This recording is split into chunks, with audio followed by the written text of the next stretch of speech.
जय करम, जोहार करम साथियों। आइए करम क्यों मनाते हैं, करम का वो हर पार्ट इस वीडियो में दिया हुआ है। आइए और इस वीडियो को अंत तक जरूर देखें और एक दूसरे के साथ शेयर जरूर करें। आइए और देखिए धर्म क्या है, थोड़ा इसको समझ लीजिए। आपको क्या कर्म करना है।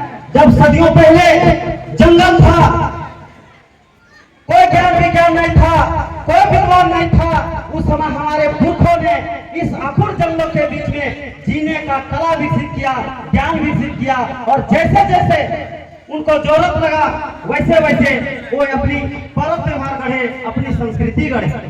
तो कर्म मतलब एक बेटी छुआ जो प्रकृति का सृजनहार है, प्रकृति को बढ़ाने वाला है, उनके लिए ऐसा कर्म दिया गया कि आपको क्या क्या कर्म करना है। तो पहले हमारे पुरखों को दो चीजें बहुत जरूरी था। एक पेट भरने के लिए फसल और वंश बढ़ाने के लिए नस्ल।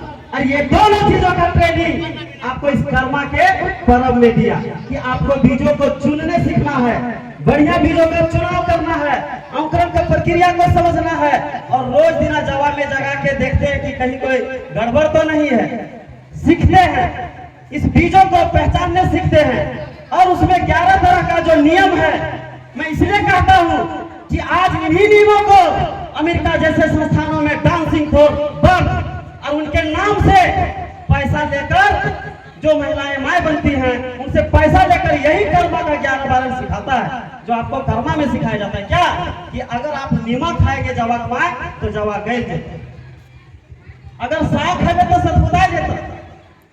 ये सब पहली सब ये चीज सीखना है कि ये आपको ट्रेनिंग दिया जा रहा है कि चाहे कुछ भी हो, आने वाले समय में पेट भरने के लिए ये फसल की खेती करना और सीखना जरूरी है। इसलिए ये कर्मा का ट्रेनिंग दिया गया है। हमारे लोग इसको समझे नहीं, और हमारे लोग सोचते हैं कि नहीं, जो किताब में लिखा हुआ है बस उतने सा इतिहास है। अरे हमारे पुरखे क्या पढ़े लिखे थे क्या जो लिखते? अब उनके चीजों को हम नहीं पढ़ पाते तो हमारी गलती है। उसने लिखा खेत खलिहानों में, उसने लिखा तालाबों में, उसने लिखा जंगलों में, उसने लिखा अपने शरीर में, पहचान लिखा, बहुत कुछ खोदा उदा पड़ा के बहुत कुछ बताने का प्रयास किया। पुरखों ने बहुत कुछ दिया।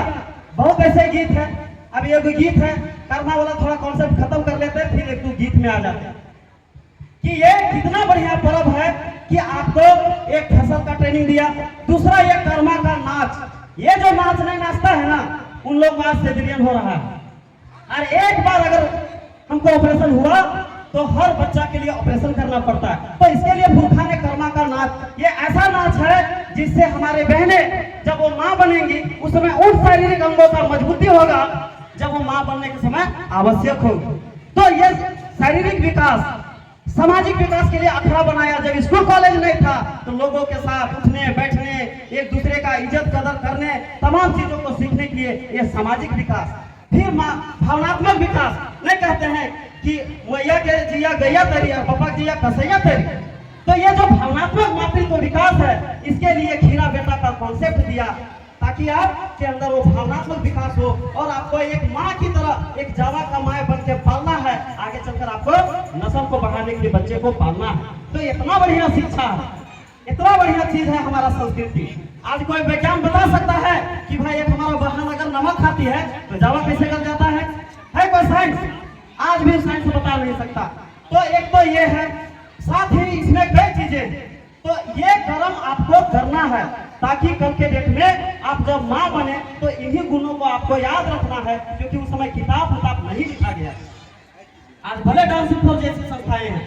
तो एक तो ये है। दूसरा कि भाई का जो धारण है, धर्म, उसको धारण करके अखड़ा को रखना है कि अगर हमारी बहन शादी करके चल जाती है तो आने वाला पीढ़ी के लिए भी हमको अखड़ा में उस काम को हमेशा के लिए बनाए रखना है कि कर्म को डाली को ला के गाड़ना है और ये पीढ़ी दर पीढ़ी चलता रहे। तो उनको धारण करके रखना है, मतलब धैर्य के रखना। तो भाई का जो धारण है, पेशा है, उसको बहन सीख के ससुराल जाती है और भाई उसको घरे रहती है। यही है कर्म और धर्म। तो ये एक सामाजिक दायित्व है। जब हमारे छोटे छोटे बच्चे जो पढ़ रहे हैं, आज उनके भाई को भी और बहन को भी दोनों का सामाजिक दायित्व है कि भाई आपको अपने जीवन को आगे बढ़ाने के लिए जो मुख्य चीजों का ध्यान रखना है वो आपके कर्मों में, कर्म के प्रारंभ में ट्रेनिंग दे दिया। तो एक तो ये है। दूसरा बात, अब ज्यादा नहीं बोलेंगे क्योंकि समय का कम कहा गया है, लेकिन आपको समझने की जरूरत है, वैज्ञानिक दृष्टिकोण से देखने की जरूरत है। सिर्फ किताबों में जो लिखा है सिर्फ उसी में मत जाइए। आपके पुरखे ने बहुत कुछ लिखा नहीं है, लेकिन बहुत कुछ आपके बीच में है जिसको दूसरे लोगों ने नहीं समझा। जिसने पढ़ा लिखा था उसने अपने ग्रंथ लिखे, उसने अपने मन मुताबिक चीजें लिखी, अपनी पढ़ाई किया, लेकिन आपके चीजों को नहीं लिखा। उसको समझने की जरूरत है। आज कर्मा के नाच नाचने से हमारे रामदेव मुंडा जी कहते थे कि जो नाचे से है बाचे, और जे ना नाचे ओकरा बार बार ऑपरेशन करावे हो। ये मेरा नहीं है, रामदेव मुंडा का कथन है। तो हमारा जो इतिहास है, हमारा जो संस्कृति है, वो गीत में है, वो हमारे कहावत में है, वो हमारे व्यवहार में है। उसको जानने की जरूरत है, उसको सहेजने की जरूरत है, उसको बचा के रखने की जरूरत है, क्योंकि जब इसको बचाएंगे तभी आपको हक अधिकार मिल पाएगा। तो कैसे? तो गुजराती भाषा के आधार पर, महाराष्ट्र मराठी भाषा के आधार पर, पंजाब पंजाबी भाषा के आधार पर, तो सारे राज्य अपने अपने भाषाओं, अपने संस्कृति, वहाँ का पर्व त्योहार, वहाँ का खान पीन, ये सारे वहाँ के पहचान होते हैं। और अगर इसको नहीं बचाया मतलब अपने हक अधिकार को हम मार रहे हैं। कैसे मार रहे हैं? तो हर राज्यों का ये नियम है कि उस वहाँ के भाषा, वहाँ की संस्कृति, वहाँ के रहन सहन को समझने वाला जो मास्टर होगा या समझने वाला जो अफसर होगा, वही वहाँ के समस्याओं को दूर करने वाला होगा। तो आप सोचिए कि अगर केरल में रहने वाला पैदा हुआ अगर अफसर, वीडियो आपके यहाँ आता है, जीएम आपके यहाँ आता है, तो कर्म के बारे में पूछेगा, वो यहाँ संस्कृति को समझेगा। और जब यहाँ संस्कृति को नहीं समझेगा तो यहाँ समस्या कैसे दूर करेगा? तो क्या तमिलनाडु वाला आपके बात को समझेगा? नहीं। और हम भी तमिलनाडु वाला नहीं समझ पाएंगे, तो समाधान कैसे होगा? तो इसीलिए जरूरी है कि वो झारखंड के रहने वाले लोग, तो रहने वाले लोगों के लिए जरूरी है कि उसको क्षेत्रीय भाषा में एक एग्जाम होगा। तो उसमें बहुत सारे चीजें आता है। अब जैसे आता है लोकगीत, लोकगीत में आपको पूछा जाएगा गरम जवक, क्वेश्चन भी आता है कि करम जवाब कौन उठाता है, बेटी छुआ, जेठी, काकी कि माँ?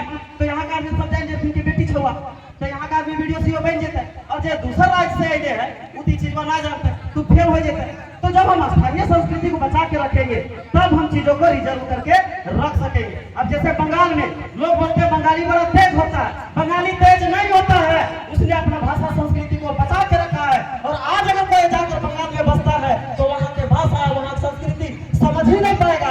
तो राज्य सरकार के द्वारा जो नौकरी होगा उसमें वो छट जाएगा और सारा नौकरी बंगालियों को मिलेगा। यही चीज आज झारखंड में करने की जरूरत है। से खतरे आज हमने के संस्कृति के जिंदा रखना है, बचा के रखना है। आज हमने के देखा कितना बढ़िया, हमने घरे जो कोई बेटी छोवा जन्मा है ना, तो ओकरा बोला थी कि कौन चीज रोपनी जन्मल है, और जब बेटा जन्मा तो क्या बोला थी, हरहुआ जन्मल है। मतलब हमारी संस्कृति में सामाजिक दायित्व बांटा हुआ है, काम बांटा हुआ है। बीज बोने का काम करता है दीदी सब दोहनी, और हर जोतेला काम हर दोहनी जोता है कि ना, एगो वहाँ बॉन्ड करल गेले है, सामाजिक बंटवारा करल गेले है। तो ज्यादा ना बोलबे, लेकिन ये गीत है, गीत के दो लाइन हम बोल दो कि छोटे मोटे अखाड़ा गोटे गाँव में भेसुरा नाचे गेले, मोके छलक या ना बने गो नाचे गए। हम तनी नाचनी है, लेकिन कैसे नाचिए? गोटे गांव के भेसरा नाचे लागल है, पता नहीं रीस राग में माइक जेबे और केकरो से छुआ जेबे तो समाज हमरा निंदा करता है, हमरा बदनामी होता है, हमरा बेइज्जती होता है। तो हमरा मतलब नाचे मन करत है, लेकिन वो फिर भी नाचे न कह जाए, काहे कि फिर अभ्यास हो जाए। मतलब कि उसमें आपको एक सामाजिक दायित्व है, आपको एक मर्यादा में रखने के लिए ऐसे ऐसे गीत है। जब हम लोग स्कूल कॉलेज में था उसमें शासन के पाठ हमको इन्हीं लोक गीतों से सीखने को मिलता था कि हमको मर्यादा में रहना है। आज तो भेसूर के देख के मुड़ियो नहीं रहता है, कहता है तो पिछड़ा हुआ ट्रेडिशन, लेकिन उसके पीछे कितना पुरखों ने क्या सोचा था, क्या महत्व से इन चीजों को अपनाया था, इसको तो सोचिए। तो ये कर्मा का पर्व सदियों से है, आदिकाल से है, और इसके पीछे बहुत वैज्ञानिक महत्व है, हमारे पुरखों ने समझा। आज देखिए कर्म का जो पर्व है उसका सीधा सृजन से इनका जुड़ाव है। आज जैसे ही धान हो गया कीड़ा मकोड़ा नहीं लगे, इसलिए खेलवा का, ये आपका कर्म का, और उसको एक चिड़चिड़ी का लेके गाड़ते हैं, उससे कीटों का जो फैलाव होता है वो रुकता है। तो एक तो ये महत्व है। दूसरा सीधा मातृत्व शक्ति से ये है कि हमारा जो चांद है वो 14 दिन 28 दिन में पूरा होता है और फिर 14 दिन में अमावस्या बनता है। और जब वो अमावस्या होता है, जब सूर्य और चांद जो है पृथ्वी के बीच में जब आता है तो अमावस्या हो जाता है। और उस समय गुरुत्वाकर्षण का इतना खिंचाव होता है कि समुद्र में उफान आता है, जवाब। और उसी समय हमारे माताएं, हमारे बहने के शरीर में हार्मोन और रक्त का एक बहाव होता है, जिसके कारण वो चिड़चिड़ाए रहते हैं। तो ये बातें सभी जानते हैं। तो सीधा इनका जो संबंध है वो सृजन से है, प्रकृति को वंश बढ़ाने से है। और इस चांद का भी लगाव, कर्म का लगाव और एक महिलाओं का शक्ति से, मातृत्व शक्ति से ये लगाव सीधा संबंध है। ज्यादा नहीं कहेंगे, लेकिन इन्हीं बातों के साथ कि ऐसे ऐसे बहुत सारे गीत हैं जिसको अगर हम लोग ऐसे ही जिंदा रखते हैं अखड़ा को, तभी जाकर हम चीजों को सीखेंगे और हमारा पढ़ाई में भी काम आएगा। ये क्यों जरूरी है? ये इसलिए जरूरी है कि क्षेत्रीय लेवल में जब हमको सीटी ग्रेड की नौकरी पाना है, हमको पदोन्नति पाना है, तो हमको क्षेत्रीय भाषा में रिजर्व करना पड़ेगा। अगर हम रिजर्व नहीं किए तब क्या होगा? तब पूरे देश के लोग यहाँ पर आकर नौकरी करता है। जब हिंदी को हम मातृभाषा कहते हैं तो पूरा देश के लोग तो आप विरोध नहीं कर पाएंगे कानून की दृष्टि से, बार बार हाईकोर्ट काट देता है। लेकिन जब हम क्षेत्रीय चीज को अपनाएंगे तो यहाँ की नौकरी अपनी होगी। मतलब कि गैर मजरूआ प्लॉट होगा आपको जनरल संस्कृति, लेकिन जब अपनी विशिष्ट संस्कृति को बचाते हैं तो आपका रेडी प्लॉट होगा। इसलिए संस्कृति को बचा के रखना है। तभी फिर से मैं रामदयाल मुंडा की बात कहते हुए कि जे नाचे सेहे बाचे। और जहाँ तक झारखंड के बारे में, एक छोटा नागपुर के पठार के बारे में भी एक 10वां क्लास में आता है क्षेत्रीय भाषा के सिलेबस में, कि वो छोटा नागपुर कहाँ तक है। तो एक गीत है कि सीख शिखर नागपुर आधा या भी खड़गपुर, यह डाह के छोटा नागपुर, एके भाषा एके नियर सुर।